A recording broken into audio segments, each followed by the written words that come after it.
Welcome back to another episode of Leadership Lenses, the podcast designed to help heads of school, principals, and anyone else leading and enhancing Jewish day schools to think a little bit more deeply and to make maybe just a little bit more impact in your work.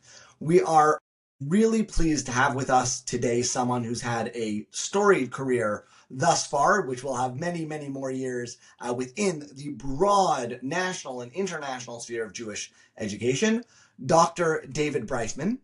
David is the CEO of the Jewish Education Project, formerly the BJE of New York, which during his time there has shifted from being a purely local Bureau of Jewish Education to a truly national organization, with David himself having a national and international voice about the issues facing Jewish education in formal schools, in Israel education, in Israel travel, with the addition of Route 1 just a few years ago. And David, it is a pleasure and an honor to have you here with us today. Hey, Barry, great to be with you. Thanks so much. So maybe just tell us a little bit about where we started. And you walked into, I believe when you started, it was still called the BJE or somewhere around there. And then your tenure there has shifted, and I think is a fascinating story in and of itself, and also frames other pieces that we'd love to hear from you about.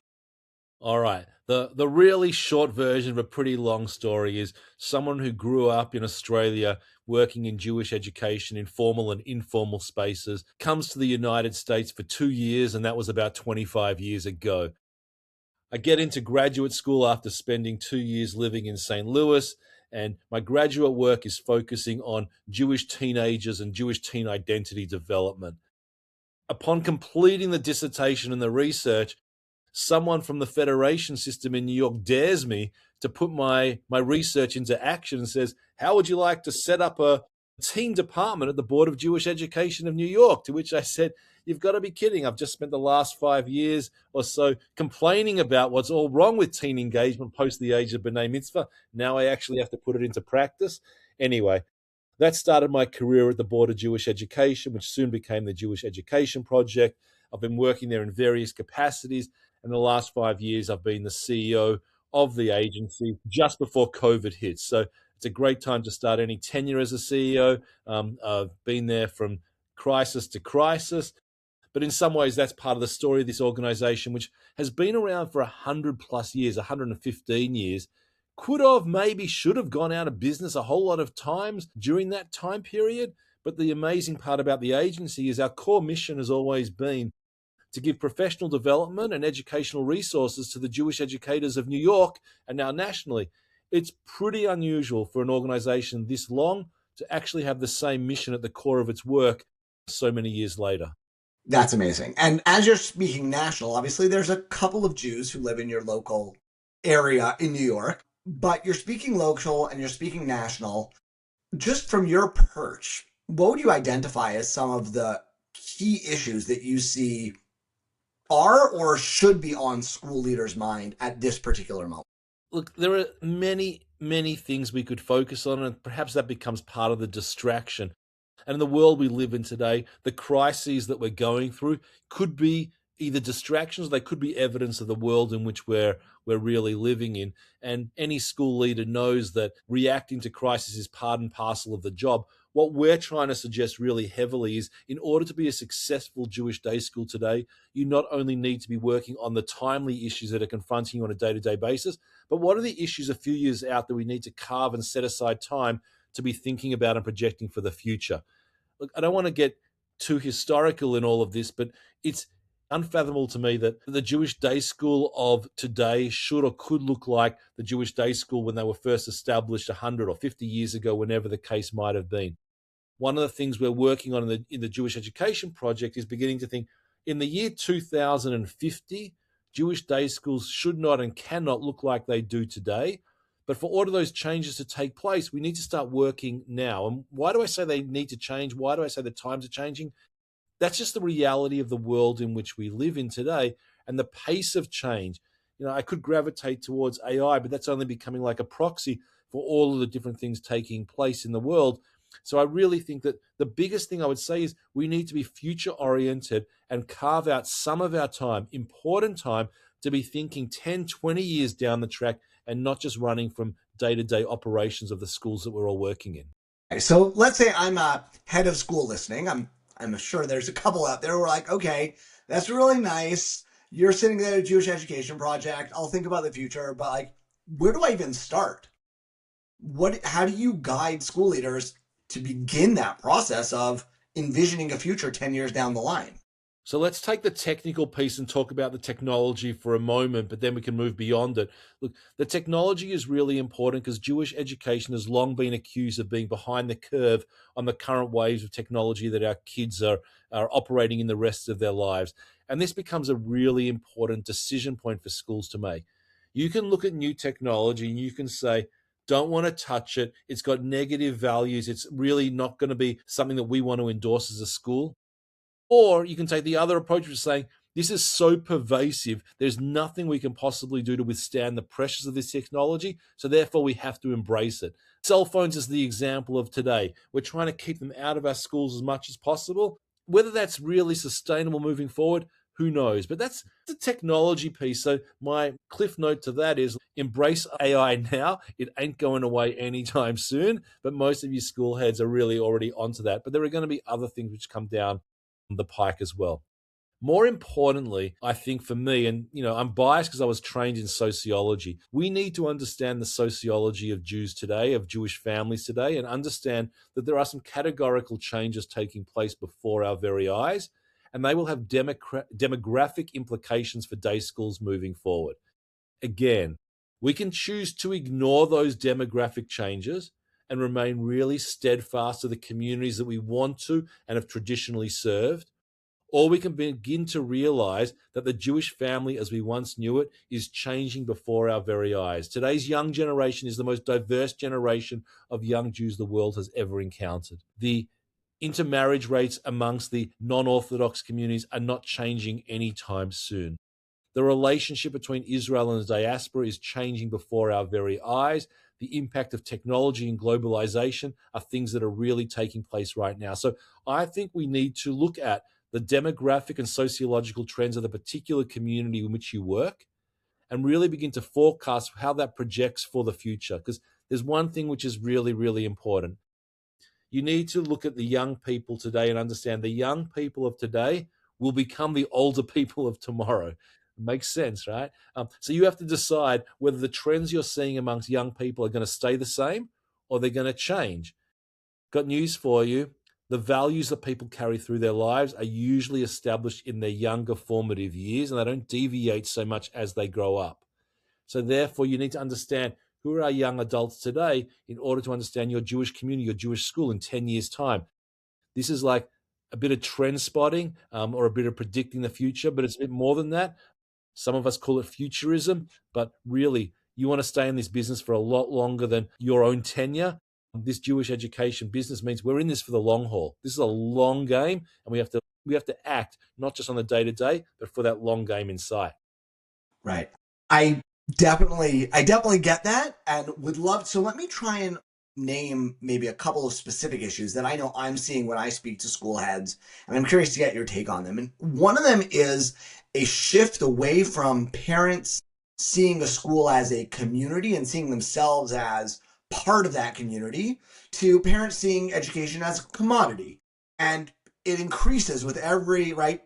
My heads used to complain about millennial parents. Now we're complaining about Gen Z parents and on, but it gets more and more extreme and it puts a school in a very different place. I'm curious if you've seen that. Yeah, this is the perennial problem or dilemma for anyone running a school and how you talk about your parent community. I think we have to understand that when you're getting a student enrolled in your school, you're enrolling the whole family. And that's like from A to Z, like they are part of your community now, for better or for worse, without putting a value judgment on that. Let's just accept it as a fact. So when a kid comes to enroll in the school, the family is part of that deal as well. Now, the other piece of this, which is really important, and like we can debate this between individual schools, but we need to understand, I believe, as a community, that when any parent is paying so much in tuition for a day school education or for a school education, they have one baseline requirement, and that is that their kid succeeds in life. And they're entitled to that. Easy, right? That's easy. Easy. But success in life means a whole lot of different things, but it really also means that the kid will be academically taken care of and will have access to the next level of education that they are appropriately designated to pursue. So let's not kid ourselves when even talking about Jewish day school education that maintaining our secular academic standards, the highest excellence, is going to be our number one or our number two priority. The other number one or two priority, by the way, is the social and emotional well-being of the kid. And we need to understand that, because the other thing which any parent will say is, I want my kid to be successful. They also want to be happy and healthy. And we need to understand that the kid who is spending so much time in your school needs to be taken care of. When that's not going well, all of you know this, that the mental health issues of today are either far greater or far more highly reported than they were in the past. Either way, it's a top priority for us. That's number one and Absolutely. number two. Yeah. That's number one and number two. I haven't even got to number three yet. Okay, what's number three? Number three is the Jewish piece of it. And it's really difficult sometimes for a head of a Jewish school to realize that the Jewish component of their school might not be the driving or the most important motivating factor behind that school. But I think that's a reality of the parents as consumers today are looking at how can that Jewish educational experience add value to number one and number two? How can being involved in a proactive Jewish community make sure that my kid is well taken care of emotionally and socially and all of those issues? Also aid them in really assist them in their academic pursuits, because when Jewish education is done well, it helps young people not just become more Jewish, but to become better human beings. And that is a really, really critical thing that sometimes we don't lead with it because it seems so obvious, but sometimes the obvious also needs to be stated. And I think this Jewish piece is critical for us to realize. A Jewish education must add value to a person's individual soul and well-being as much as all of the knowledge and content which they're going to absorb during their time in a school. Right, absolutely. And when I hear you say all that, I'm thinking we have to understand every parent's coming in with their own Maslow hierarchy. And if you don't deal with that anxiety, and I know as a head of school, parents would be applying for the 2-year-old program. And the first question was, where do your graduates go to college? And I'm like, your kid's not toilet trained, but I have to now promise you where they're going to go to college, which I get as a parent, right? You're investing in your child's future. That's number one. And if you don't get that right, then parents aren't going to care what you have to say about what Jewish sources or, Jewish skills and content they have, because they're still worried about their kid being safe and successful. Yeah, you went straight there for the kids' need. I'd go even one step further. Sometimes it's the parents' need at that young age. Because what do the Yes. parents need at that age? They need a group, they need a social group, they need a parents that are like-minded. So sometimes when you're enrolling your kids that young that you're talking about, sometimes they're thinking about toilet training or whatever it might be. But you're actually focusing, or should be focusing, on what are the social, maybe even educational opportunities you can be offering the parent body? Because if that parent body stays together, those kids are going to stay with the school for a long period of time. So, that's one of the unspoken rules of especially early childhood education, but I also say elementary school education.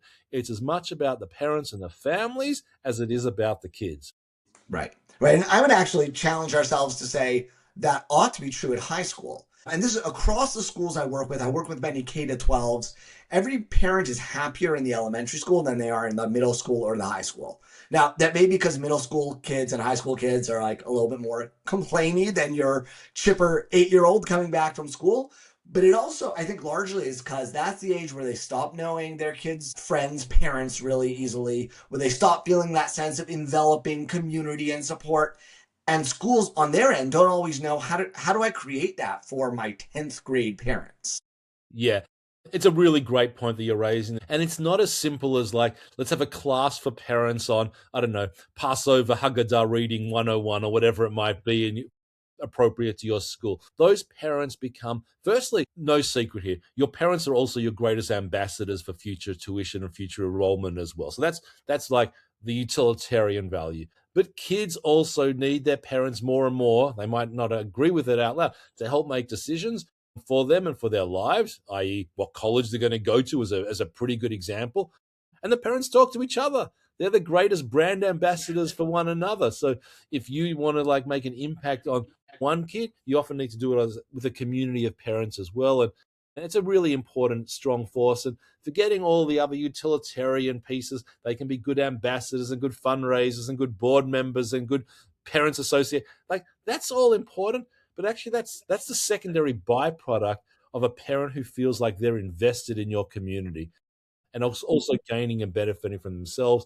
And many of you also have to realize that the parent body that you're dealing with today may or may not have had an adequate Jewish education themselves. And some of them are going to be playing catch up to their own kids. And the last thing a parent wants to do is feel like their kid is, embarrassing or outshining them. That's actually not true. One of the greatest joys as a parent is when my kid knows more than me about something. But still, your parents want a certain bit of fluency when it comes to some of their Jewish education as well.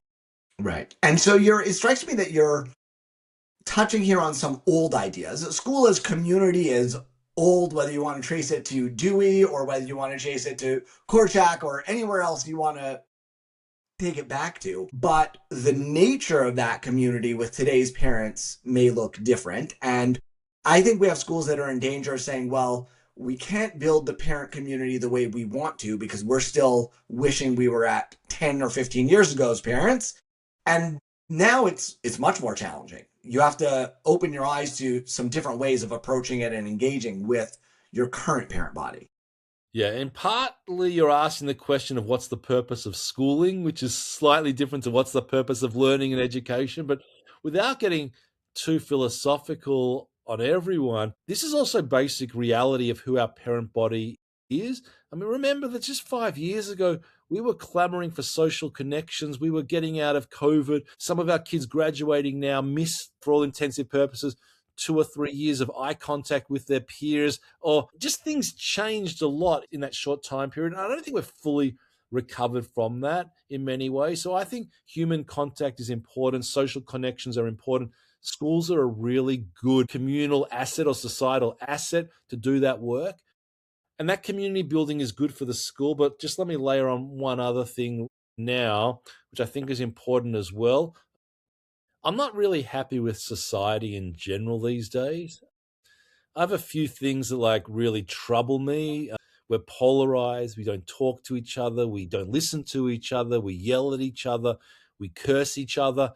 And here I'm not just talking about the Jewish community, I'm talking about the world at large. It's going to be difficult to improve that. And the only way that I know how to improve that is the long-term game of education.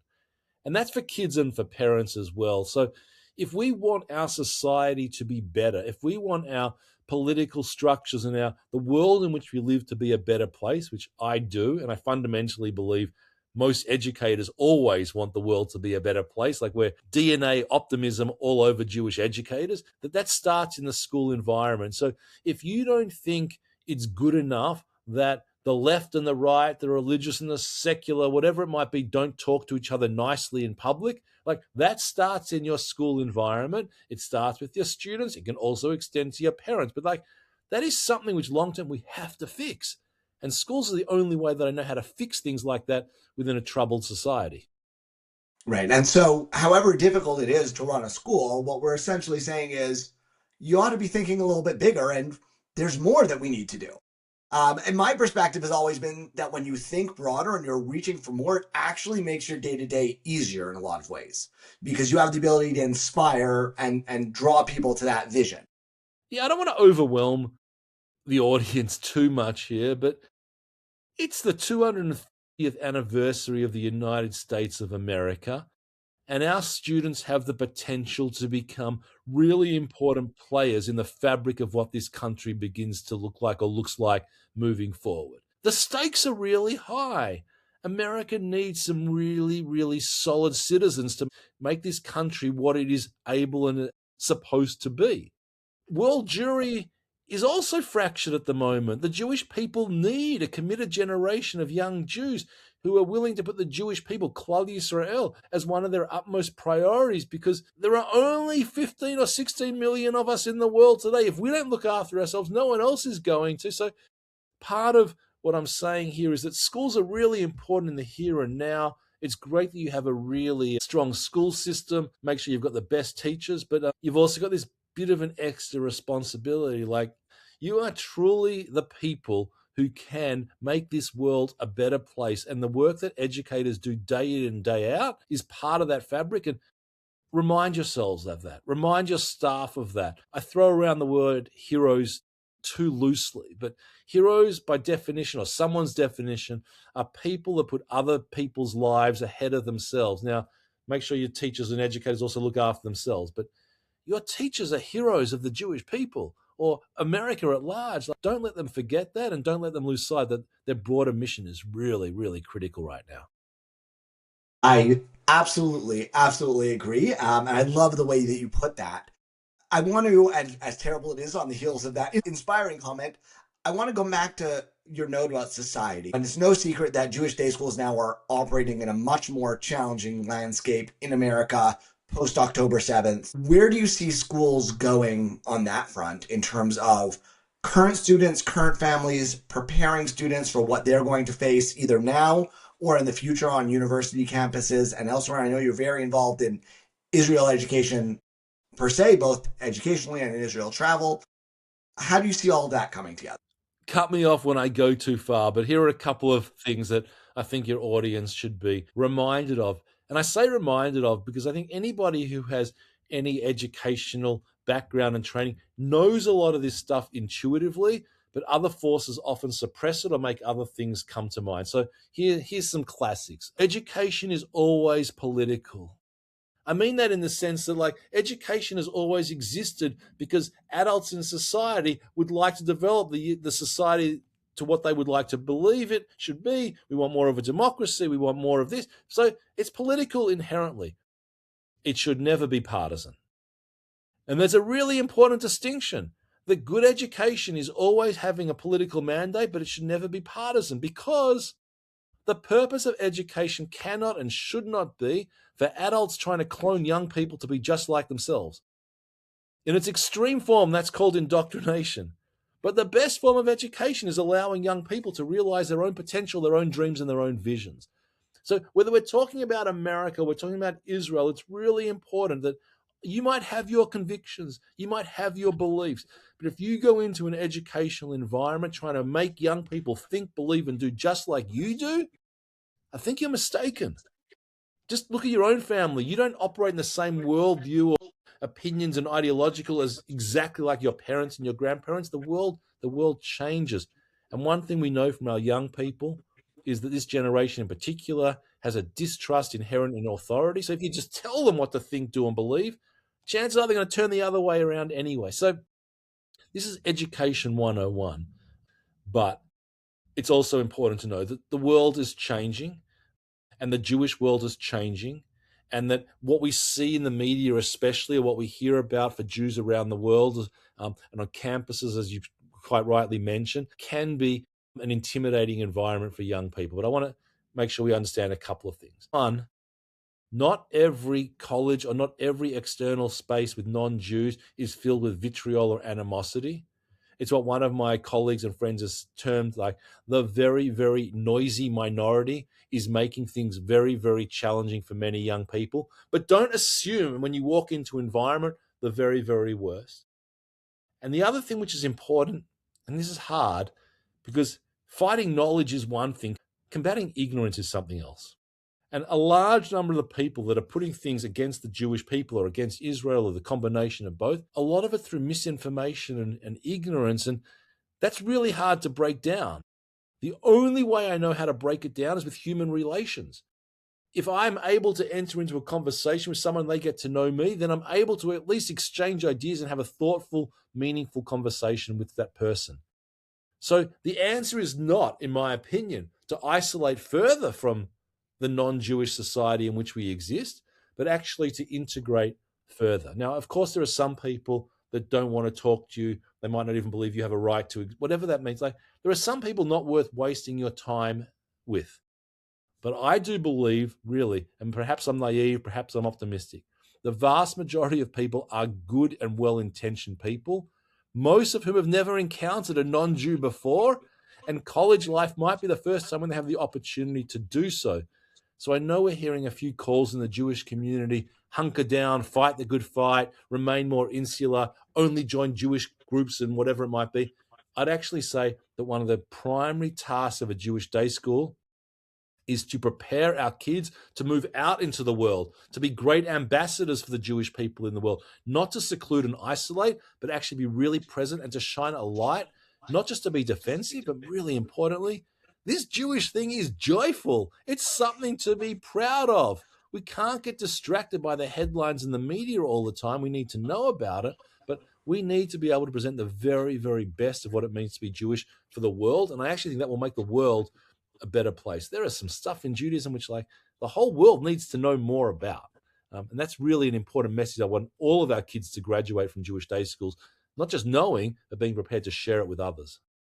And what strikes me, I asked you, kind of a downer question, and then you responded and you pulled back this thread, which I would identify as a thread that's been throughout our conversation, which is really a fundamentally optimistic thread of Jewish day schools have the potential to change our communities, to change the world, to build, to flourish.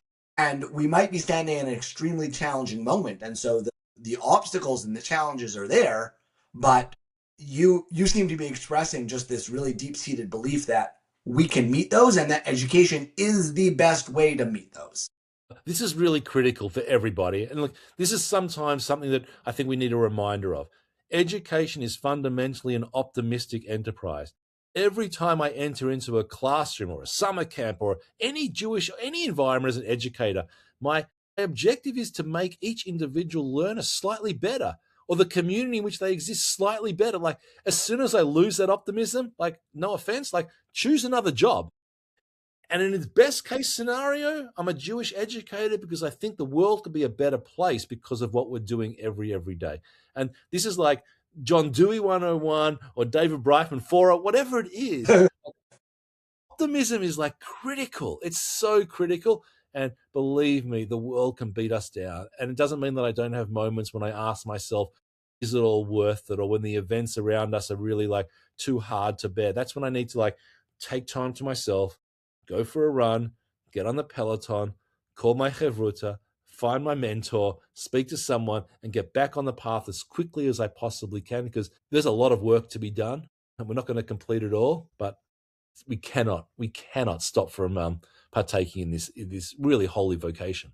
Amazing. So I think that is the best possible note to sum up what we've said. We cannot stop the work, but we are going to pause this episode so that you guys can go out there and get to work. Before we wrap up, David, thank you so much for joining us.